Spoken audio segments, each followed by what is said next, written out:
Salut, c'est Nico. Aujourd'hui, je viens de retomber sur une vieille caméra que j'avais achetée à l'époque. C'était une Canon Legria Mini X. Alors avec un petit pied là, qui sortait. On pouvait le mettre également sur trépied.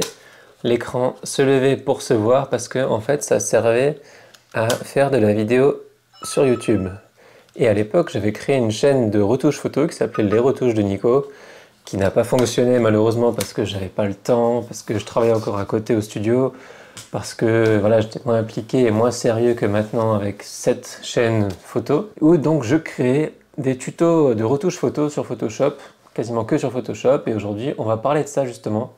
On va prendre un cliché que j'ai fait il y a à peu près 3 semaines, un mois maintenant, au mariage de Céline et Nico, et je remercie encore Céline pour le droit de l'utilisation de cette photo. Fais toujours attention au droit à l'image, c'est super important. Demande une autorisation écrite, un audio, une vidéo, peu importe, ça a de la valeur, mais il faut l'accord de la personne en face pour pouvoir utiliser la photo, que ce soit sur ton site, sur ton Facebook, sur ton Instagram, etc. Le droit à l'image, c'est super important en France. Par contre, il y a beaucoup d'autres pays dans le monde, quasiment tous les pays dans le monde, où tu peux faire une photo de n'importe qui dans la rue et l'utiliser sans droit à l'image. Voilà, il y a des règles qui ne sont pas les mêmes partout, et en France, on sait qu'on aime accumuler les règles. Tout ça pour te dire qu'on se retrouve sur Lightroom pour la retouche de la photo. À tout de suite après l'intro.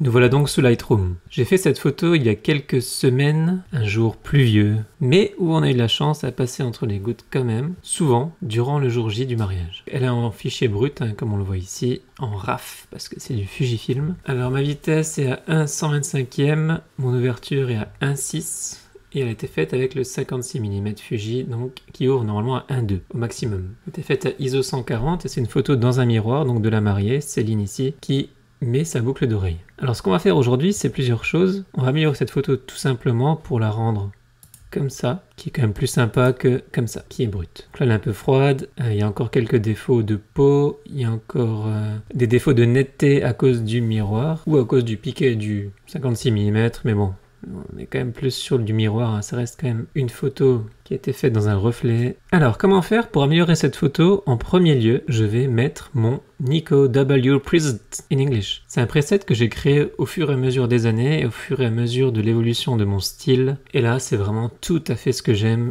Il est très lumineux, les tons de peau sont vraiment top. La couleur est parfaite, c'est exactement ce que je recherche. Ça manque un peu de piqué, mais ça on va l'améliorer. Il y a encore quelques défauts de peau, comme je l'ai dit, on va les améliorer. L'œil, on va l'éclaircir aussi et donner une bonne teinte bien verte pour bien faire ressortir tout ça. Et ce preset, tu peux le trouver, le lien en description. Alors c'est parti, je vais donc maintenant améliorer l'œil. Alors un bon zoom, on voit que c'est pas méga net, hein, mais ça on va le corriger par la suite. Je vais te montrer comment. Tout d'abord l'œil. Alors l'œil, on va aller ici. On va prendre un pinceau et sur le pinceau, on va choisir, non pas adoucir la peau, ça on le fera tout à l'heure d'ailleurs pour améliorer ça, mais on va mettre renforcement de l'iris. On va réduire l'épaisseur de mon pinceau et je vais donc faire le tour de l'iris et on passe pas dans le noir, évidemment, voilà comme ça. Pour voir si j'ai bien fait, je laisse juste ma souris pointer sur le pinceau pour voir si j'ai bien travaillé. Et là, c'est devenu un vampire. Non, mais on voit que c'est en rouge. Tout ce qui a été masqué, tout ce qui a été fait, c'est en rouge. Et donc là, je vais pouvoir modifier plusieurs choses. En particulier, l'exposition. Si je veux que ses yeux soient un peu plus clairs, pas trop, hein, sinon ça devient Marilyn Manson. Et pas trop foncé, parce que sinon c'est vraiment pas du tout réel. Ce que je vais faire, c'est vraiment... Alors, on était à 0. On va le monter un tout petit peu, pas beaucoup, voilà, 0,4 ça te suffira largement. Et on va modifier la teinte. Alors, hop, ils sont un peu plus verts, pas trop non plus, ça fait trop flag, et pas violet, c'est dégueulasse, ou pas rose, hein, c'est dégueulasse. Donc je vais descendre un petit peu dans le vert, mais pas trop non plus pour que ça reste naturel. On peut voir avant-après, avant-après. Donc toujours avant-après, c'est le petit carré ici. Voilà, on voit avant-après, c'est plutôt pas mal. Moi, ça me plaît. Et maintenant, on va adoucir la peau. Donc, je termine ceci. Le problème, c'est qu'il a déjà en mémoire cette modification de pinceau. Je vais donc en ajouter une. Pinceau. Comme ça, on a un deuxième masque de pinceau. Et là, on va mettre donc adoucir la peau. On est bon. Là, je vais pouvoir augmenter un petit peu, mais pas trop non plus, parce qu'il faut quand même passer alors, autour de l'œil. pas dans les sourcils. Voilà. Donc là j'ai fait le contour de l'œil, je vais faire le contour des sourcils comme ça. Tout à l'heure je pourrais augmenter la taille du pinceau. Voilà, on a lissé la peau.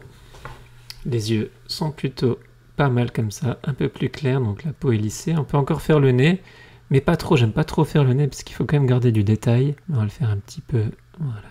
Surtout pas dans les narines et surtout pas la pointe, sinon ça va se voir. Mais voilà, on a lissé la peau, on est plutôt pas mal du tout. Alors, ça, est-ce que je le retouche? La petite imperfection là, est-ce que je la retouche ici ou dans Photoshop? À voir. Si je la retouche ici, donc on peut utiliser directement ça. Ce petit outil qui va prendre une zone lisse aux alentours qui est à peu près la même teinte pour pouvoir l'enlever et on vérifie si c'est bon. Donc là, on est plutôt pas mal sur le avant-après déjà. On va vérifier ça en cliquant ici, avant-après. Il n'y a pas photo, hein, c'est sûr, là on le remarque tout de suite. Voilà, avant, après, il n'y a vraiment pas photo entre les deux. Je reviens sur ma photo, et ce que je vais faire maintenant, c'est comme je t'ai dit tout à l'heure, c'est améliorer la netteté. Ça, comment je vais faire? Je vais aller dans Photoshop.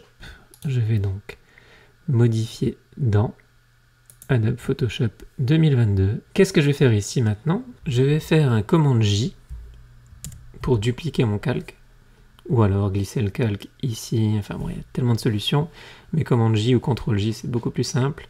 J'ai dupliqué mon calque, et ce que je vais faire, c'est que je vais aller dans Filtre, dans Divers, et faire un petit passe haut. En fait, le filtre passe haut, il va accentuer les détails. Si maintenant je fais ça, si je le monte à 60 par exemple, c'est trop. C'est vraiment trop pour moi. Si je le mets à 1,8, on voit rien du tout. Pour moi, le passe haut, il est aux alentours de 14. Je vais laisser ça à 14,8. Et maintenant, on va aller dans les modes de fusion. Et on va mettre... Alors, moi, j'utilise lumière tamisée en général. Pour te montrer ce que ça donne, lumière crue ou lumière vive. Donc, tu vois les détails. On n'est pas du tout sur le même piqué. Bon, c'est pas du tout mon style, hein. Pour moi, c'est lumière tamisée. Ça sera très bien. Et puis là, on peut baisser l'opacité ou pas du filtre. On va vérifier avant-après. Donc je vais zoomer un petit peu dans la photo pour voir ça avant, après. C'est pas ouf, hein, il n'y a pas de grande différence, mais ça reste un miroir, donc il faut quand même garder cette espèce de flou sur cette photo. Qu'on peut encore corriger tout à l'heure, je vais te le montrer dans Lightroom. Et je retrouve donc ma photo dans Lightroom qui se trouve ici, qu'on la voit, hein, qui est plus nette que tout à l'heure. Et si je veux encore améliorer le piqué de cette photo, je vais bouger la correction du voile, très légèrement. Mais vraiment très légèrement, parce que si je fais trop, c'est pas du tout ce que j'aime. Et donc là, on a notre photo finale. Et voilà la photo avant-après. Voilà, j'espère que cette vidéo t'a plu et on se retrouve vendredi prochain pour une nouvelle vidéo. Ciao, ciao!